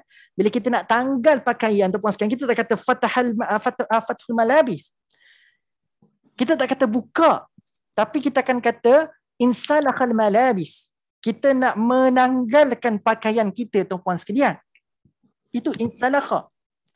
Jadi boleh bayang tuan-puan sekalian, bumi yang besar gedabak ni, sebab tu Allah kata wa ayatul lahum, wa ayatul lahu, iaitu antara tanda kebesaran Allah, kekuasaan Allah. Bayangkan bumi besar gedabak ni ada siang dan malam dia. Tapi bila tiba Allah nak menjadikan malam pada bumi tuan-puan sekalian, Allah punya percakapan untuk menjadikan daripada siang nak jadi malam tu, siang tu Allah kita tanggalkan je. Allahu akbar, subhanallah, masya-Allah. Anda faham tak tuan-puan sekalian maksud tanggal macam mana? Maksudnya it's very easy to Allah, terlalu senang untuk Allah nak menukar daripada siang nak jadi malam. Boleh imagine besar gedabak dunia, kalaulah kata makhluknya jadikan semua, ada pula masa dia nak pergi color langit tu jadi hitam semuanya, gelap semuanya. Mana ada kuasa makhluk nak buat sedemikian? Allah kata di saat manusia tak akan mampu nak menukarkan siang kepada malam, dan dia tak boleh nak command malam sekarang, siang sekarang, dia tak boleh nak command tuan-puan sekalian. Allah kata mudah bagi Allah nak menjadikan malam daripada siang ni, aku just tanggalkan siang tu, sap, dia jadi malam. It is as easy as kita mencabut dan menanggalkan pakaian, begitu jugalah easy bagi Allah tuan-puan sekalian untuk menjadikan malam daripada siang. Itu naslahu. Ya Allahu akbar. Kan hebat kan Allah Subhanahu Wa Taala punya besar gedabak bumi. Allah kata level nak jadikan malam tu semudah menanggalkan pakaian sahaja. Dia macam metafor, dia macam analogi je. Tidaklah kita faham, aku pun susah nak buka baju Tidak kan. Dia analogi tuan-puan sekalian. Analogi betapa mudahnya Allah menjadikan malam daripada siang. Maka Allah kata daripada jadi malam tu tuan-puan sekalian, Allah kata apa? Kita semua dalam keadaan muzlimun, dalam keadaan kegelapan. Okey, dalam keadaan kegelapan. Maka tuan-puan sekalian memang asasnya asasnya bagi apa? Bagi malam tu memang dia gelap. Asas bagi malam itu adalah kegelapan. Asas bagi siang itu adalah kecerahan. Dia terang. Asas bagi siang itu adalah terang. Maka tuan-puan sekalian, kenapa Allah kena mention? Dan cuba tuan-puan sekalian tengok dalam ayat-ayat selepas tu, tidak pula ada Allah Subhanahu Wa Taala balancekan ayat 37 ni. Okay. Kita mungkin expectation. Kita come back to expectation. Kita mungkin expect lepas Allah kata nak jadikan malam, Allah cabut siang. Maka mungkinlah memerlukan juga ayat bila Allah nak jadikan siang, Allah cabut malam. Faham tak? Faham tak? Sebenarnya, patutnya kalau kita based on expectation kita, kalau ayat ni nak dibalancekan, maka ayat dah cerita dalam ayat 37, cerita pasal nak jadi malam, cabut siang, tanggal siang. Maka mestilah juga kena ada ayat, nak jadi siang, kena tanggal malam. Faham tak? Faham tak? Faham kan? Jadi itu puan sekalian, kenapa kita tengok ayat-ayat selepas tu tak ada? Mana ada ayat cerita pasal nak jadi siang kena tanggal malam? Tak ada. Okey, baik tuan-puan sekalian. Sekarang kita nak cerita pasal signifikan muslimun dalam ayat. Okey, muslimun. So nak kata tuan-puan sekalian, muslim kalau ikutkan tuan-puan sekalian dia datang dari perkataan zulm. Zulmun. Zulmun itu maksudnya kegelapan. Zulmun maksudnya kegelapan. Tapi daripada perkataan zulmun ni tuan-puan sekalian, dia boleh wujud perkataan yang kita tak nak tuan-puan sekalian terpalit dengan diri kita. Sebab Allah kata once ada perangai ni, orang ini memang tak cium bau syurga. Siapakah dia? Golongan tersebut iaitu golongan orang-orang yang zalim. Zalim. Okey. Baik tuan-puan sekalian. Allah Subhanahu Wa Taala bila dia sebut Allah menjadikan malam dan kita akan berada dalam kegelapan, maka Allah Subhanahu Wa Taala nak pesan kepada kita bahawasanya tuan-puan sekalian, hidup dalam kegelapan ini menjadikan kita bergantung untuk kita ni tak dapat buat sesuatu dengan tepat. Dan akhirnya tidak akan menyebabkan kita melakukan sesuatu yang bukan pada tempatnya. Sebab bila malam tuan-puan sekalian, saya nak tanya, bila malam asasnya adalah gelap. Dan gelap ni akan mengakibatkan kita tak nampak apa-apa. Sebab kita mungkin akan tak ada sources of light. Kan? Hari ni sebab kita ada bulan, maka menyebabkan kita boleh nampak apa yang ada kat depan mata kita tuan-puan sekalian. So at least dalam samar kita masih lagi boleh nampak. Tapi ada keadaan kalau tanpa bulan tuan-puan sekalian, tanpa sedikit sources of light, kita tak boleh nampak apa-apa sebab malam itu gelap gelita. Maka tuan-puan sekalian, malam ini Allah jadikan memang satu scene, nak kata macam mana? Satu keadaan yang memang Allah Subhanahu Wa Taala jadikan kepada kita, this is the time yang kamu akan bergantung penuh kepada. Bergantung penuh kepada. So nak kata tuan-puan sekalian, kenapa dia kata bergantung penuh? Sebab kita tak nampak apa-apa. Maka untuk kita buat sesuatu yang betul dalam keadaan tak nampak, contoh berjalan tak langgar barang. Kita nak letakkan apa tuan-puan sekalian? Contoh, kita nak letakkan sesuatu dekat tempat dia. Sebagai contoh, kita nak letak kunci dekat tempat sangkut. Tapi tuan-puan sekalian, tempat sangkut pun tak tahu. Kan? Contoh tiba dah balik daripada masjid, blackout. Tak ada pula cahaya bulan tuan-puan sekalian. Phone pula habis bateri tuan-puan sekalian. So biasa lepas kita dah parking kereta, kalau kita nak sangkut kunci rumah, kan dia ada tempat penyangkut. Kalau gelap gelita tuan-puan sekalian, nak cari penyangkut pun tak jumpa. Kan? Kita merabur tuan-puan sekalian, nak sangkut kunci pun tak tahu nak sangkut kat mana. Idenya adalah kita memerlukan guidance untuk kita boleh membuat sesuatu yang kena pada keadaan pada waktu itu. Tak langgar barang dan sebagainya. So kita are depending to Allah at that time. Pada waktu itu kita terlalu depend kepada Allah sebab kita tak nampak apa-apa. Kita helpless. Kita hopeless. Tak nampak apa-apa tuan-puan sekalian. Jadi bila Allah Subhanahu Wa Taala jadikan malam sebegitu keadaannya, dan malam pula tuan-puan sekalian, kita akan apa tuan-puan sekalian? Biasa waktu malam ni kita akan berehat dan apa biasa kita buat waktu malam ni? Tidur kan? Maka tuan-puan sekalian, again, dah lah gelap. Patut manusia sinonim dengan malam ni pula tidur. Tuan-puan sekalian, saya nak tanya, waktu tidur, kita boleh tak nak jaga diri kita waktu kita tidur? Tak boleh. Kita tak boleh tuan-puan sekalian nak jaga diri kita waktu kita tidur tuan-puan sekalian. Maka tepatlah pada malam ini kita meletakkan bergantungan penuh kepada Allah. Sebab dalam malam tak nampak apa-apa, waktu pula kita akan tidur, kita tak boleh nak jaga diri kita sendiri, maka kita serahkan pergantungan kepada Allah. Maka apa kaitan dengan perkataan zalim tu puan sekalian? Sebab zalim tu puan sekalian adalah meletakkan sesuatu bukan pada tempat. Muslimun, zulmun, zalim. Apa makna zalim? Meletakkan sesuatu bukan pada tempatnya. Itulah zalim. Okay? Maka Allah Subhanahu Wa Taala bagi tahu tuan-puan sekalian, fa idahum muslimun, maka Allah nak bagi tahu tuan-puan sekalian di samping mereka gelap secara fizikal tak nampak, tapi Allah bagi tahu berapa ramai manusia yang tidur pada malam hari mereka menjadi orang-orang yang zalim. Dia sebenarnya dia lawan bagi ni tuan-puan sekalian. Ayat 35 Allah sebut yashkurun, dalam ayat ke-37 Allah sebut muslimun. Kan syukur tu kan kita kena buat tindakan-tindakan yang menggambarkan kesyukuran kita kepada Allah. Tapi Allah kata bila waktu malam, bila telah tertanggalnya siang, berapa ramai manusia yang bertindak menjadi orang-orang yang zalim. Dan Allah sebut hum, maksudnya ramai, tuan-puan sekalian. Ramai manusia yang tergolong dalam golongan sebegini, iaitu dah malam gelap gelita tetapi tidak mencari yang sepatutnya untuk bergantung. Sebab itu surah Al-Mulk setiap malam kita baca tuan-puan sekalian adalah untuk membina apa? Membina pergantungan kepada Allah. Sebab tu dua ayat terakhir suratul Mulk yang kita pernah bincang sebelum ni tuan-puan sekalian, tadabbur surah Al-Mulk, Allah sebut apa tuan-puan sekalian dalam dua ayat terakhir? Qul huwar rahmanu amanna bihi wa alaihi tawakkalna. Itu penutup surah Al-Mulk yang kita baca setiap malam tuan-puan sekalian.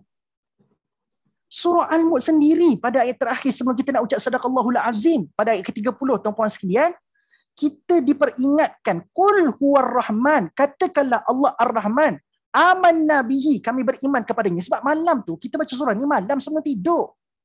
Maka Allah suruh kita bertekad dan berikrar kepada Allah, qul huwar rahman, berkatalah Allah itu ar-Rahman, amanna bihi, kami beriman kepadanya, wa alaihi tawakkalna, dan kepadanya kami bertawakal.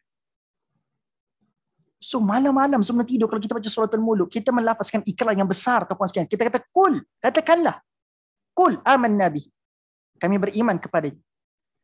So Allah kata biarlah malam itu, gelap itu sekadar gelap pada pandangan. Tapi jangan sampai tahap kamu terus gelap hati, gelap pergantungan sampai kamu tak nampak siapa nak bergantung. Ya betul, kamu tak boleh nak gantung kunci waktu gelap, tetapi kamu tak ada masalah kan gantungkan hati kamu dan iman kamu kepada Tuhan.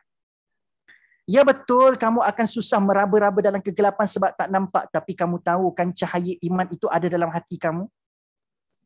Kan? Jadi menjadi orang yang dalam gelap boleh kita sekadar pada fizikal semata-mata tak nampak. Tapi jangan jadi orang-orang yang gelap, dalam gelap tapi jadi zalim pula. Yang tu kita tak mahukan. Tapi Allah sebut perkataan hum, tuan-puan sekalian, Allah kata ramai-ramai manusia kat muka bumi ni, kalau Allah nak buat pembahagian yang bergantung kepada Allah sebelum tidur pada waktu malam dengan yang tak bergantung kepada Allah sebelum tidur pada waktu malam, Allah kata majority tak bergantung. Majority zalim setiap malam. Boleh dia yakin dia nak tidur malam hari tak nampak apa-apa, nak buat apa-apa. Boleh dia confident tidur malam tu tak kembali bergantung kepada aku. Dia tak tahu ke dalam tidur tu aku boleh hantar bencana-bencana daripada atas, bawah, kiri, kanan kepada dia. Waktu dia tidur tu aku boleh cabut nyawa dia. Dia boleh sanggup tergamak tidur dalam keadaan sebelum tu bermaksiat kepada Allah. Lebih kurang macam tu lah. So bila Allah sebut hum dekat sini, dia adalah gambaran majority. Majority tuan-puan sekalian. So mudah-mudahan kita tergolong dalam golongan yang minority, iaitulah golongan-golongan yang mencari Allah di saat kita kegelapan malam, dan kita akan bergantung kepada Allah di saat kita ini hilang punca untuk nak menggantungkan ataupun nak meletakkan pergantungan kepada sesuatu. Okay, boleh faham So ayat surah Yasin kita baca berpuluh tahun ni tuan-puan sekalian is full of philosophy. Terlalu banyak falsafah-falsafah di sebalik kejadian alam yang Allah sebutkan. Bukan saja Allah sebut tuan-puan sekalian gelap dalam sebutan muslimun. Bukan saja Allah sebut perkataan ni zulmun, gelap, zalim, ada kaitan tuan-puan sekalian. Kenapa Allah kata hum muslimun? So Allah SWT bagi tahu tuan-puan sekalian pada ayat ini ada renungan yang kita kena buat. Kenapa malam tu gelap Itu. Kenapa malam yang gelap tu kita tidur Apa kaitan gelap tidur apa kaitan malam apa kaitan tidur di waktu yang gelap Semua tu ada dia punya renungan dia. Ada renungan dia tuan-puan sekalian. Okay? So tuan-puan sekalian, ustaz betul ke majoriti tak bergantung minoriti? Betul tuan-puan sekalian. Tuan-puan sekalian, sebelum kita baca ayat ni, sebelum sampai ayat ketiga tuan-puan sekalian, sebelum sampai babak yang ketiga dalam surah Yasin ni, babak kedua kan dah bagi tahu orang-orang beriman ni memang minoriti. Berapa orang Rasul tuan-puan sekalian yang amanahkan untuk berdakwah pada Ashabul Qaryah? 3. Yang beriman tuan-puan sekalian, majoriti ke minoriti? Minoriti. So banyak keadaan tuan-puan sekalian, Allah sebutkan tuan-puan sekalian orang beriman ni minoriti. So bila Allah kata hum muslimun, yang zalim setiap malam tu, yang tak bergantung kepada Allah, bermaksiat sebelum tidurnya di malam hari, yang dia tak nampak apa-apa, dia gelap gelita, dia zalim, dia majoriti. Yang tak tu minoriti. Logiklah, sebab memang zaman berzaman Allah perlihatkan orang beriman ni minoriti. Zaman berzaman Allah sebut orang beriman ni minoriti. Sebab itulah orang zalim disebut dalam ayat ni hum, mereka ini majoriti. So kita pilih tuan-puan sekalian. Ya betul lah, pilihan raya tuan-puan sekalian, kita semua nak majoriti. Kan? Pilihan raya tuan-puan sekalian, nak lantik ketua kelas pun tuan-puan sekalian, kita nak tengok majoriti, kita takkan pilih orang yang dapat sokongan minoriti. Tapi dalam konteks pandangan Allah tuan-puan sekalian, majority is not always right. Pada pandangan kita hari ini, kebenaran diukur dengan majoriti. Tapi pada pandangan Allah, kebenaran tak semestinya majoriti. Sebab zaman berzaman, daripada kisah-kisah Rasul, kisah-kisah Nabi, Allah perlihatkan orang-orang beriman minoriti. Dia minoriti. So minority, in the eyes of Allah, minority can be right. Minority can be the winning person. Orang yang menang pada waktu itu. Same goes to ayat 37. Yang majority siapa? Orang zalim. Yang minority siapa? Yang menang tu siapa? Orang yang syukur kepada Allah setiap malam, adanya pergantungan yang bulat kepada Allah. Okay. 10 sempat lagi 2 ayat insya-Allah. Ayat 38. Wasyamsu tajri li mustaqarril laha dzalika taqdirul azizil alim. Dan sebahagian dari dalil yang tersebut ialah, okey, dalil apa tuan-puan sekalian? Sebab ayat sebelum tu kan wa ayatul lahum, tanda-tanda kebesaran Allah untuk kita berfikir tu kan. Sebab tu Allah kata wa ayatul lahum, ni kena fikir sebab tu ada renungan kepada apa yang Allah sebut tu. Bukan sekadar kita faham literally, malam gelap. No, ada renungan dekat situ. Malam kita buat apa Tidur kenapa gelap Renungan. Baru kita nampak the philosophy ataupun falsafah ayat tu. Okey. Ayat 38. Wasyamsu tajri li mustaqarril laha dzalika taqdirul azizil alim. Dan sebahagian dari dalil yang tersebut yang Allah nak suruh kita fikir tu, tanda kebesaran Allah yang Allah nak kita fikir tu, matahari. So antaranya adalah matahari. Ia kelihatan beredar ke tempat yang ditetapkan baginya, itu adalah takdir Tuhan yang maha kuasa lagi maha mengetahui. Okay. Tuan-puan sekalian, dalam ayat ni Allah kata wasyamsu tajri li mustaqarril laha. Kalau ikutkan tuan-puan sekalian, matahari ni dia bergerak mengikut kadar ataupun ketetapan yang telah Allah tetapkan bagi. Okay. So tuan-puan sekalian bayangkan pada hari ini Allah sebut asyamsu tajri, dia berjalan, dia beredar. Dia beredar tu ikut ketetapan yang telah Allah tetapkan. Maksudnya dari sudut kelajuannya, dari sudut sistemnya, tracknya, maka Allah kata dia patuh kepada sistem Allah Subhanahu Wa Taala. Baik. Tuan-puan sekalian, yang bagi saya super pada ayat 38 untuk dibincangkan adalah Allah nak sebut bahawasanya makhluk yang bernama matahari ni adalah makhluk yang taat. Sebab Allah kata tajri li mustaqarril laha. Dia berjalan, dia bergerak, dia beredar ikut ketetapan yang telah ditetapkan baginya. Tuan-puan sekalian, matahari ni adalah sumber of power. Bukan sumber, silap istilah.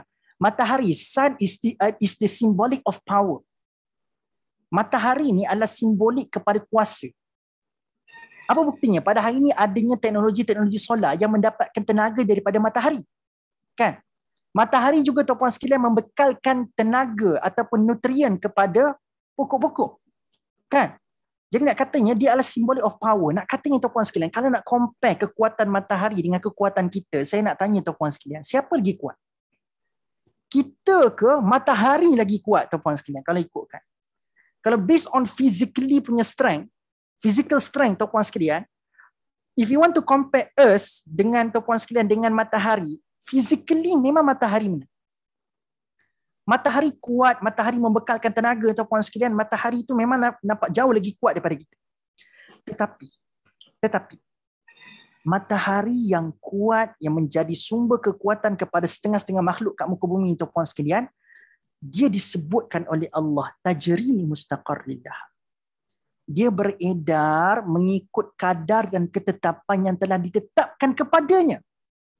Maksudnya jelas kat sini Allah nak bagi tahu matahari meskipun kuat, bertenaga, hebat, kuat, tetapi menggunakan kekuatan itu untuk memberikan ketaatan. Saya ulang matahari yang kuat itu menggunakan kekuatannya untuk memberikan ketaatan kepada Allah. Apa bukti dia taat? Allah kata beredar kat sini. Ini je lingkungan dia, ini je track dia, ini je ketetapan bagi kau follow. Dan tak pernah dia breach daripada ketetapan Allah Subhanahu Wa Taala. Itu makhluk yang kuat tu, simbolik kekuatan tu, membekalkan kekuatan kepada setengah-setengah makhluk tu. Taat perintah Allah.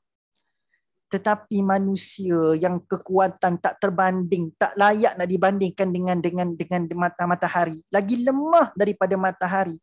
Tetapi tuan-puan sekalian menunjukkan keberanian untuk nak lawan Allah Subhanahu Wa Taala. Okay? Nak tak taat pada Allah, tunjukkan betapa gedebenya, kata Kelantan, betapa gedebenya dia, tak nak tunjukkan ketaatan kepada Allah Subhanahu Wa Taala. Tergamak dia. Makhluk yang kuat pun tunjukkan ketaatan, tetapi makhluk yang lemah berani lawan Tuhan. Mana standard kita ni tuan-puan sekalian? Kan? Yang lemah-lemah ni berani lawan Allah. Kan?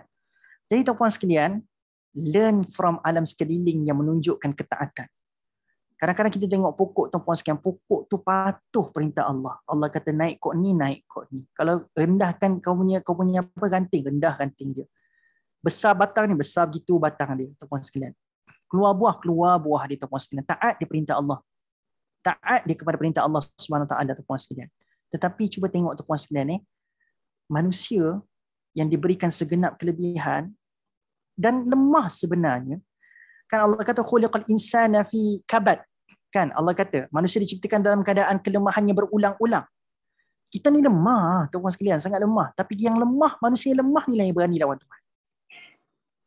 Mana tuan-puan sekalian benda ni? Jadi tuan-puan sekalian, cuba tengok yang ni satu lagi poin yang dikatakan elemen munasabah lah. Ayat 37 tadi Allah kata bila jadi gelap ada ramai orang yang zalim. Ayat 38 cerita pasal matahari. So bila sebut ada matahari ni tuan-puan sekalian, kita akan kata cerah lah kan. Dan cerita pasal matahari tuan-puan sekalian, tadi falsafah dia apa tuan-puan sekalian? Kita cerita pasal makhluk yang hebat, yang gah seperti matahari pun taat perintah Allah. Manusia ni tak taat. Ramai manusia lemah ni pula yang tak taat. Maka tuan-puan sekalian, ayat sebelum dengan ayat selepas 37 dengan 38 seolah-olah memperlihatkan kepada kita di waktu siang dan di waktu malam dan di waktu dan di kala waktu malam dan di waktu siang kita diperlihatkan oleh Allah Subhanahu Wa Taala adanya orang-orang yang zalim, adanya orang-orang yang tak taat. Faham tak faham? Di kala malam hari, di kala siang hari, Allah kata kita akan sentiasa diperlihatkan ada manusia-manusia yang zalim dan tak taat. Dan it happen tak nowadays? It happen nowadays teman-teman sekalian. Di kala siang hari kita nampak ramai manusia yang tak taat perintah Allah. Dari sudut apa tuan-puan sekalian? Dari sudut macam-macam ada. Iaitu dari sudut mencari rezeki, ada yang mencari rezeki yang haram, tak taat perintah Allah. Waktu bermuamalah dengan manusia banyak melakukan kezaliman kepada manusia. Waktu malam hari tak cari Tuhan, banyak bergantung kepada kekuatan di sini, tak mencari Allah Subhanahu Wa Taala. Nak katanya di malam hari dan siang hari kita diperlihatkan terlalu ramai manusia. Ramai manusia yang menunjukkan kezaliman dan ketidaktaatan kepada Allah Subhanahu Wa Taala. But yet, tuan-puan sekalian dengar selepas ayat 37 dengan 38 memperlihatkan kedua-dua keadaan ini, ada orang zalim, ada orang tak taat, maka dengar baik-baik. Allah kata apa? Zalika taqdirul azizil alim. Itu adalah takdir Tuhan yang maha kuasa lagi maha mengetahui. So dalam konteks ayat ni kita boleh faham dari sudut matahari yang beredar tu, iaitu Allah Subhanahu Wa Taala telah takdirkan matahari itu je tempat peredaran, maka dia patuh. Maka Allah kata kalau matahari itu patuh dengan takdir yang Allah jadikan kepada dia, Patutnya tuan-puan sekalian, kita manusia yang perkara yang telah Allah takdirkan kepada kita, maka kita pun kena patuh. Apa yang digazetkan kepada kita pun kita kena patuh. Maka tuan-puan sekalian kena ingat, bila Allah menggazetkan sesuatu takdir kepada kita, takdir itu telah dimunculkan, telah digazetkan dengan dua sifat Allah based on ayat. Iaitu Allah itu berkuasa dan Allah itu mengetahui. Saya ulang setiap takdir yang digazetkan kepada sesuatu makhluk kat muka bumi ni, hatta sebesar-besar, sehebat-hebat matahari, dari sudut fizikalnya pun Allah kata takdir itu aku yang tetapkan dengan Al-Aziz dan Al-Ali. Maka begitu juga manusia, iaitu setiap takdir yang digazetkan kepadanya, Allah telah tetapkan melalui Al-Aziz dan Al-Ali. Okay. Baik, kita pergi pada Al-Aziz. Al-Aziz, tuan-puan sekalian, antara perkataan yang boleh muncul daripada perkataan Al-Aziz adalah Izzah. Izzah. Apa makna Izzah? Izzah ni adalah kehormatan. Orang yang ada Izzah adalah orang-orang yang dihormati. Maka bila Allah sebut Al-Aziz, maka Allah itu bukan sekadar berkuasa, tapi Allah berkuasa dan juga dihormati kekuasaan. Maka tuan-puan sekalian, bila kita yakin bahawasanya Allah yang bersifat Al-Aziz telah menetapkan takdir kepada kita, maka takdir yang berlaku itu telah datang daripada Allah yang berkuasa dan juga dihormati kekuasaannya. Maksudnya apa? Kalau Allah takdirkan kita kena menjadi hamba dan kita kena mengabdikan diri sampai mati, maka tuan-puan sekalian, kita tak boleh nak kata Allah ni siapa? Ada kuasa ke? Kan? Tuan-puan sekalian, boleh ke dia nak arahkan aku sebegitu? Itu satu peringkat yang paling low lah, paling teruk sekali. Ada pun pula yang memperakui kekuasaan Allah tapi tak respect kuasa Allah. Dia tahu Allah berkuasa tapi dia mengendahkan kekuasaan tu. Dia disrespect Allah dengan dia sedar Allah berkuasa tapi dia lagi banyak lawan Allah yang berkuasa. Mungkin barangkali dengan bukti-bukti yang berlaku dalam kehidupan dia nampak macam lawan Allah pun tak ada apa-apa kesan Dekat dunia hidup mewah je, rumah besar je, kereta besar je, hidup macam biasa je. Makan pun sedap lagi. Dia nampak mungkin pengalaman hidup dia membenarkan tindakannya. Tapi tuan-puan sekalian kena faham kena faham, ini memang tugas syaitan. Syaitan ni dia punya kerja buat, dia bukan suruh kita tinggalkan terus perbuatan buruk tu. Dia bukan suruh kita terus buat perbuatan buruk, tinggalkan pula kan. Dia bukan suruh kita terus buat perbuatan buruk. Tapi syaitan tugas dia adalah tazyin, memperindahkan perbuatan-perbuatan buruk yang kita buat pada hari ini. Tazyin maksudnya menghiasi. Bila kita buat benda buruk tu dihias. Tak apa, baru sekali je buat benda ni. Gitu. Faham tak? So, ada orang yang mampu untuk memperakui kekuasaan Allah tapi disrespect. Contohlah tuan-puan sekalian. Contoh, kita akui tak Allah mak ayah kita tu pegang the highest authority dekat rumah tu. Maksudnya ada kuasa lah. Mak pak kita, mak ayah kita tuan-puan sekalian, dia ada highest authority, ada kuasa yang penuh kat rumah sebab dia beli barang, dia beli tu, dia semua. Kita anak lah tuan-puan sekalian. Jadi kalau mak ayah yang ada authority kat rumah suruh kita buat sesuatu, maka kita kena ikut tak apa yang tuan rumah tu suruh buat, mak ayah kita suruh buat. Kita ikut lah. Sebab dia ada highest authority. Tapi di saat mereka yakin mak ayah yang ada highest authority, tapi ada jaminan tak lepas tu dia respect pada segala perkara yang diarahkan oleh mak ayah. Ada je anak-anak tuan-puan sekalian, walaupun dia tahu mak ayah ada highest authority, tapi bila mak ayah suruh dia tak nak. Bahkan tindak kurang hajar dengan mak ayah tuan-puan sekalian. Kan? Maksudnya apa tuan-puan sekalian? Walaupun ada orang tu ada kuasa, tapi dia tidak ada jaminan orang tu akan direspect kekuasaannya. Seperti mana yang berlaku pada mak ayah hari ni tuan-puan sekalian. Ada kuasa, tapi banyak keadaan dihilangkan kehormatan oleh anak-anaknya sendiri. Tapi Allah Subhanahu Wa Taala kata, aku itu berkuasa dan perlu dihormati kekuasaan Allah. Wajib dihormati kekuasaan Allah. Dalam bahasa mudah, bila Allah gazetkan satu takdir kepada kita tuan-puan sekalian, satu perintah kepada kita, takdir contoh macam mengabdikan diri kepada Allah, maka kita yakin aku adalah hamba, Allah tu berkuasa, aku kena follow apa yang telah Allah takdirkan dan dia kena hormat tuan-puan sekalian dan kena buatlah benda tu. Jangan sekadar yakin saja, jangan sekadar tahu Allah berkuasa tapi tak respect Allah. So kita kena respect Allah Subhanahu Wa Taala. Nampak So tidak ada ruang sebenarnya untuk kita nak melawan takdir. That's the point. Tidak ada ruang. Maka datang bersama-sama memperakui kekuasaan Allah itu mesti datang bersama-sama respect. Itulah Al-Aziz. Okay? Boleh faham? Kepercayaan kita kepada kekuasaan Allah mesti datang bersama-sama kehormatan, respect kepada Allah's power. Dan tuan-puan sekalian, kita mungkin tertanya-tanya juga bila takdir berlaku kat kita. Allah ni tak tahu ke aku tak perlukan benda ni? Gitu. Macam matahari lah tuan-puan sekalian. Kita mungkin tak pernah dengar lah apa dialog matahari. Mataharinya mungkin dia boleh pertikai kenapa lah Allah jadikan aku dekat sini, je beredar sini kan. Kenapa dia tak arahkan aku dengan kekuatan yang luar biasa ni buat kerja-kerja yang lebih gah. Sekarang ni pun kerja matahari pun gah dah.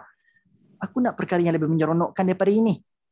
Tapi matahari tuan-puan sekalian, walaupun orang cela kepanasan dia pernah hilang dan dia sentiasa akan memunculkan dirinya daripada hari ke hari. Dia tak pernah menunjukkan kemalasan dia untuk muncul pada setiap pagi tuan-puan sekalian. Dia sentiasa akan datang walaupun tuan-puan sekalian malam pernah menjelma dan menghilangkan dia. Tetapi dia akan sentiasa hadir pada siang hari. Tanda taatnya kepada perintah Allah tuan-puan sekalian. Kan? Sama juga macam kita tuan-puan sekalian, bila ada takdir, kadang-kadang kita selalu mengeluh mengatakan seolah-olah macam Allah tak tahu ke aku tak nak benda ni, tapi kenapa benda tu datang juga ke aku? Tapi ketahuilah tuan-puan sekalian, Allah menggezatkan sesuatu takdir itu bukan semata-mata kekuasaan dan kita kena hormat kekuasaan dia. Allah juga bersifat dengan Al-Alim, mengetahui apa yang terbaik untuk hamba-hamba dia. So tidak ada istilah Allah tak tahu ke aku tak perlukan benda ni. Sebenarnya Allah tahulah, maka Allah takdirkan begitu kepada kita. Dan disebabkan kita tak tahu secara menyeluruh lah tuan-puan sekalian, sebab tu kita gagal menjumpai hikmah pada apa yang telah Allah takdirkan kepada kita. Nampak? Sebab itulah tuan-puan sekalian, untuk menambahkan kekuatan ketaatan kita kepada Allah, maka kita kena menghayati dua nama Allah ini, iaitu aku tak berhak untuk nak lawan Allah sebab Allah itu Al-Aziz. Dia berkuasa dan aku wajar respect kepada kekuasaannya. Dan kenapa aku tak boleh lawan takdir daripada Allah? Sebab Allah itu Al-Alim. Aku ni banyak tak tahu, pengetahuan aku terbatas, tapi Allah punya pengetahuan lebih banyak daripada aku dan tidak pernah ada batasan. Maka lebih baik aku bergantung kepada pengetahuan yang besar daripada pengetahuan yang kecil yang ada pada dia. Aku nampak yang susah sebab itu based on pengetahuan aku. Tapi bagi Allah itu adalah perkara yang terbaik untuk aku sebab Allah lebih mengetahui lebih daripada aku tahu. Begitu. Okay, boleh ya tuan-puan sekalian? So itu adalah cerita mengenai ayat ke-38 tuan-puan sekalian. Dan sekarang sudah 10.26, tak sempat untuk saya nak sambung satu ayat sebab takut terlalu rushing untuk nak habiskan ayat ke-39. So kita tamatkan dulu tuan-puan sekalian kuliah tadabbur daripada saya untuk tahun ni sampai ayat ke-38 tuan-puan sekalian, boleh So insya-Allah tahun depan jika dipanjangkan umur, murah rezeki, insya-Allah kita jumpa tahun depan Januari insya-Allah. So Allah alam bisawab tuan-puan sekalian, boleh saya tamatkan, maka 4 minit terakhir itu saya buka pada soal jawab lah. Okay, soal jawab kalau ada soalan daripada tuan-puan sekalian nak bertanya boleh tanya.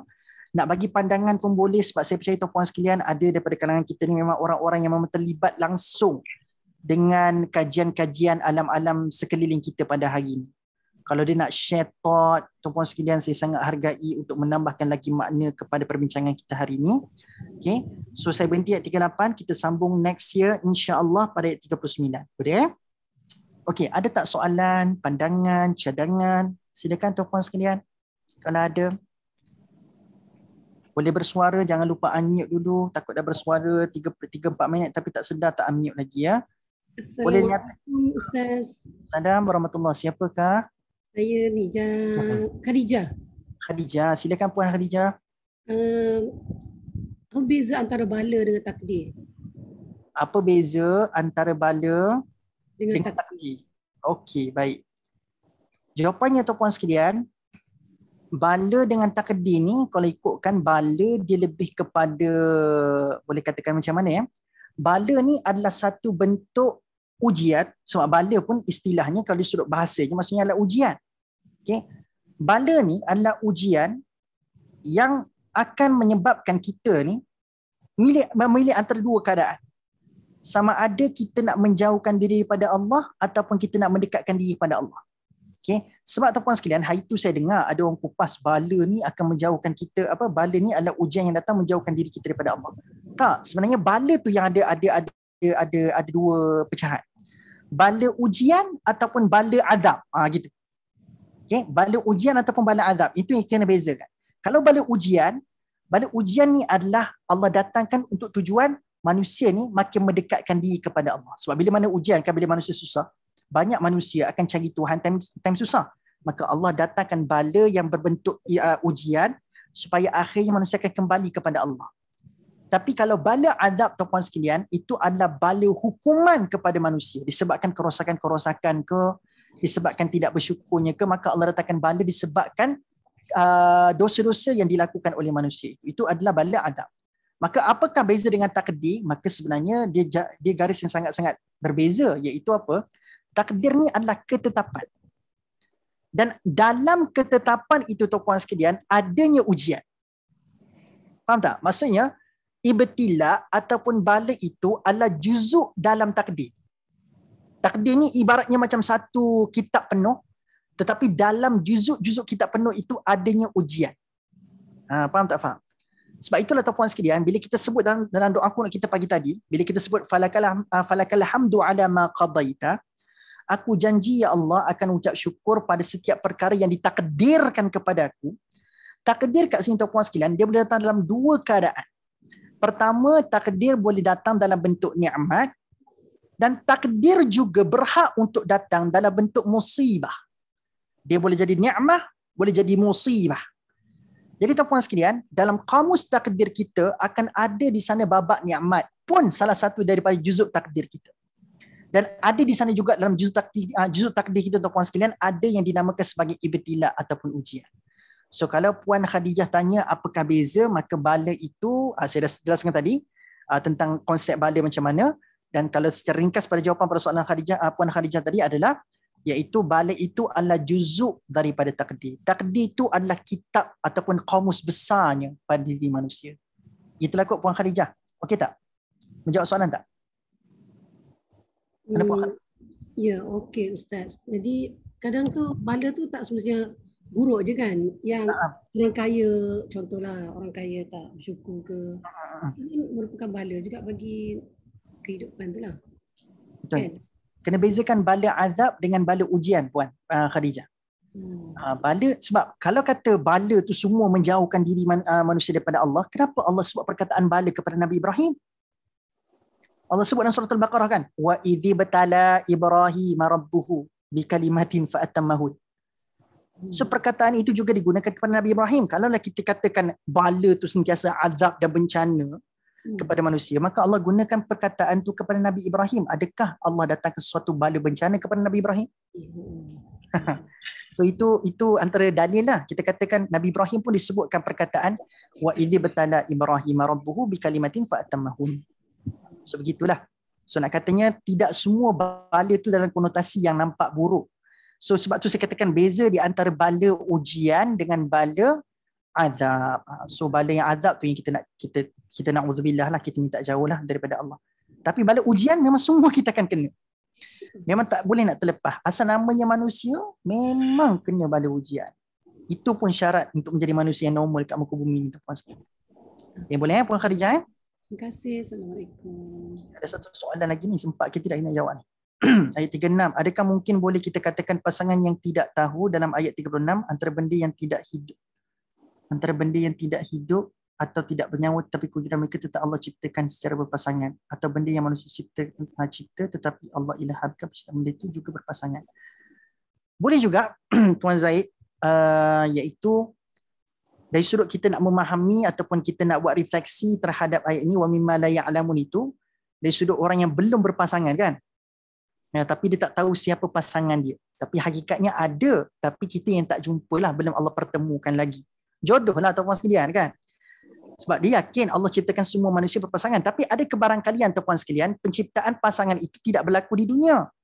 Mungkin Allah nak satukan dia dekat syurga nanti dengan pasangan yang mungkin tidak diketahui itu. Mungkin boleh jadi begitu. Kan? Dengan bidadari terus Allah nak pasangkan dia dekat dalam syurga. So itulah gambarannya tuan-puan sekalian. Boleh kot Tuan Zaid? Saya rasa dia tak lari pada konteks asal. Sebab dia masih lagi berjejak kepada wa mimma la ya'lamun itu. So kalau kita nak buat refleksi ke arah itu, Saya nampak dia tak lari konteks ayat yang sebenar. So still masih lagi kita menggambarkan kebenaran bahawasanya Allah itu tak lemah dalam menjadikan pasangan kepada manusia. Subhanalladzi khalaqal azwaja kullaha. So selagi mana kita tidak menggambarkan kelemahan Allah dan kita yakin Allah itu benar dalam kata-katanya, maka benarlah refleksi yang kita lakukan. So begitu kot respon ringkas saya terhadap persoalan daripada Tuan Zaid. Mudah-mudahan menjawab kot insya-Allah. Boleh Okey ke? Okey. Tuan Zaid. Assalamualaikum. Salam. Boleh tak satu lagi Ustaz? Saya nak tanya pasal peredaran matahari tu. Okey.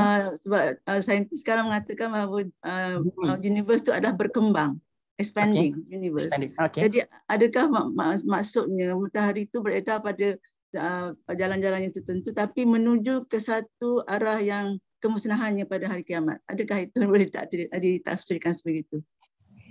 Wallahu a'lam lah puan. Sebab dia memang ada universe is expanding kan? Ya. Adakah the whole ada mungkin matahari itu beredar di jalan-jalannya tapi berkembang mengarah ke sesuatu dan akhirnya kemusnahan semasa akhir kiamat itu. Wallahu alam. Saya itu hanya persoalan saja. Yang menarik puan, tapi saya tak mampu nak komen sebab saya pun tak sempat nak kaji. Okay. Tapi it's good kalau kata ada orang yang mahir dan pakar boleh bincang benda ni. Mungkin ada daripada kalangan kita memang dia berminat study bab-bab ni, dia memang tahu tentang perkara ini. So tapi kalau nak bincang sekarang tak sempat lah. Patutnya so kita kena tunggu tahun depan insya-Allah. Insya-Allah. Sebab menarik kan bila kata menarik. Betul. Spending tu sebab mula pun bila melakukan permulaan penciptaan tu memang berkembang kan. Mulanya satu kemudian explosion tu Big Bang dan berkembang menjadi seluruh cakrawala. Dan mungkin ini akan Allah alam lah, insya-Allah satu hari nanti kita boleh bincang. Barakallahu fiik. Terima kasih pada puan yang bertanya. InsyaAllah saya akan cuba kembangkan lagi. Kalau sempat saya buat kajian sikit. InsyaAllah. Tapi dalam buku saya tak selitkan pasal benda ni. So insyaAllah kalau ada kesempatan saya cuba kaji balik. Mungkin jadi fakta tambahan pada buku saya yang belum keluar lagi ni. InsyaAllah tuan-tuan sekalian. Barakallahu fikum semua. Terima kasih banyak-banyak sebab kita dah lanjut 3.10.36. Takut ada kelas lain pula selepas ni. Panjang umur, murah rezeki, insya-Allah tuan-tuan sekalian kita berjumpa tahun depan. Sepanjang sebulan ni tuan-tuan sekalian boleh buat revision lah. Jangan tak ada kelas tadabbur tak buat revision langsung Boleh buat revision, boleh baca-baca nota-nota yang tuan-tuan sekalian dah tulis sebelum ni insya-Allah. Jumpa lagi tuan-tuan sekalian, siru ala barakatillah. Berjumpa lagi kita nanti insya-Allah dengan izin daripada Allah. Aku qauli hadza wa astaghfirullahal azim li wa lakum. Kita tangguh kelas kita pada hari ini dengan membaca tasbih kafarah wa suratul asr. Subhanakallahumma bihamdik asyhadu an la ilaha illa anta astaghfiruka wa atubu ilaik. Bismillahirrahmanirrahim. Wal 'ashr. Innal insana lafi khusrin illa alladhina amanu wa 'amilus salihat wa tawassaw bil haqq wa tawassaw bis sabr. Assalamualaikum warahmatullahi wabarakatuh. Jazakallah. Assalamualaikum. Waalaikumsalam.